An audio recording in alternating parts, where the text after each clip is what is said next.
Mucho antes de que Pablo Escobar se lanzara a la política, Carlos Leder había fundado un movimiento con el que quería llegar a la presidencia de Colombia.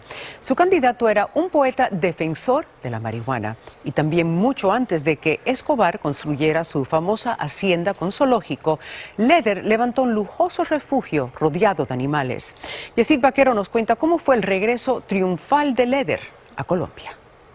A mi padre lo asesinan cuando yo tenía 8 años y él me llamó unos 4 o 5 minutos antes del atentado y nada, me dijo que ya iba para la casa y que esperaba que ya hubiera terminado las tareas. Lo recuerda como si fuera ayer. Su nombre es Rodrigo Lara, congresista colombiano e hijo de quien fuera el ministro de Justicia que más persiguió al cartel de Medellín en los años 80. Rodrigo Lara Bonilla era el nombre del papá y lo asesinaron el 30 de abril de 1984. Colombia tuvo muy pocas dudas sobre los autores intelectuales del golpe. Se trata de una escalada del narcotráfico. Esa escalada la lideraba Pablo Escobar y en respuesta a la ofensiva del ministro contra su organización, lo mandó a matar. Lara cae asesinado. ¿Usted participó en el asesinato de Lara Bonilla? Negativo. Pero justifico plenamente como justifico el asesinato, no el asesinato, el fusilamiento del vendepatria de Sadat cuando era presidente de Egipto. Carlos Leder hablaba desde la clandestinidad en las selvas colombianas. Había regresado al país huyendo de la justicia de Estados Unidos.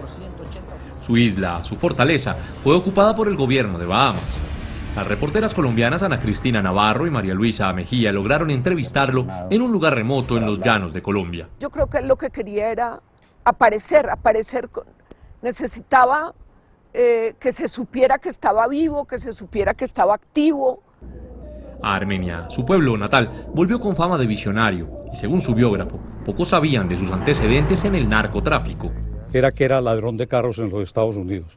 De eso se tenía cuenta. De lo del transporte de droga en las Bahamas, nadie sabía. Pero él tenía su explicación sobre el origen de esa fortuna. Tuve la suerte, por aquello de la integridad, de la honestidad y de la credibilidad, de dar con grandes financistas que conocí en Europa, en las Bahamas, en Centroamérica, en Belice. Y esa es la gente con que he hecho mis grandes negocios, ¿sí? ¿Negocios de qué? Todo tipo de negocios, de aviación, negocios de bienes, de propiedades. Su padre, que vivía en Armenia, sabía que en esa lista faltaba el negocio más lucrativo, por el que sentía un gran desprecio. Carlos Leder le quiso regalar una casa a su papá que yo la diseñé y el señor no la recibió. Al llegar a Armenia, Leder donó un avión Piper Navajo a la gobernación del departamento, pero el regalo causó una gran polémica porque ya comenzaba a conocerse su pasado en Bahamas. Cerca de 300 familias en el Quindío han resultado afectadas por el cierre de los negocios del señor Carlos Leder. Y aunque el gobierno central le prohibió al gobernador aceptarlo, la donación poco hubiera servido. Porque costaba más el piloto que el sueldo del gobernador.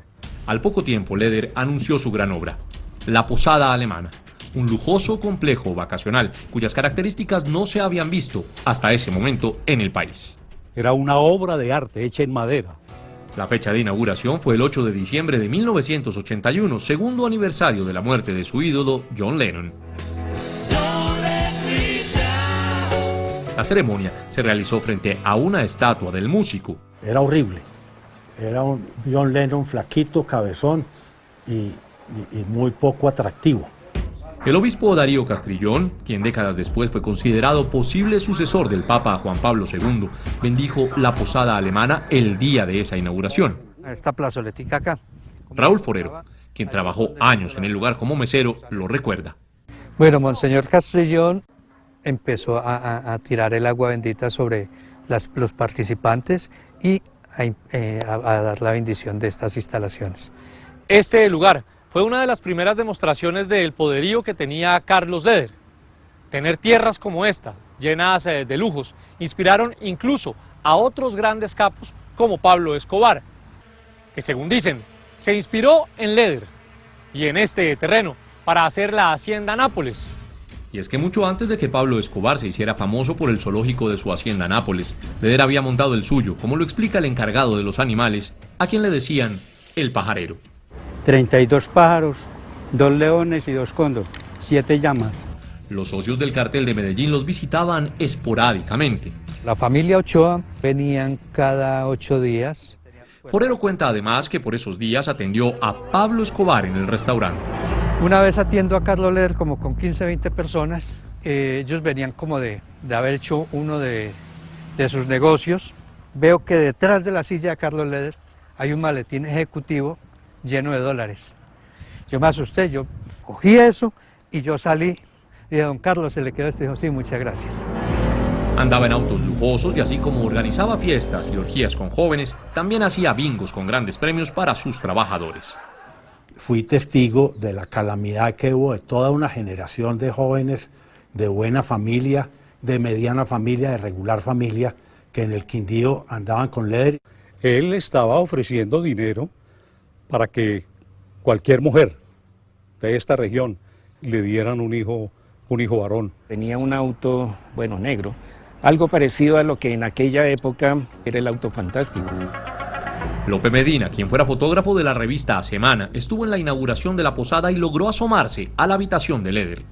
Los libros que él tenía allí en su cuarto. Leía por igual a Hitler, leía por igual a Gaitán, oía a los Beatles, en fin, era un revuelto allí ideológico que uno decía, pues, como a qué corresponde este tipo de personaje. ¿Tenía carisma? Sí. Carisma que combinó con mucho dinero para lanzar el Movimiento Latino Nacional. Estas imágenes, inéditas, lo muestran al frente de una de las numerosas manifestaciones. En este libro verde están condensadas los pensamientos, la filosofía, la ideología. Simultáneamente, publicó Quindío Libre, un periódico del que era dueño y cuyas primeras páginas disparaban a varios blancos.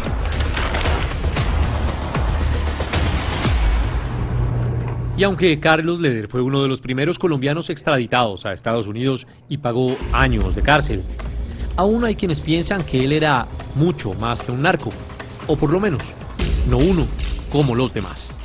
Sí, era buen alimento, muy buena gente.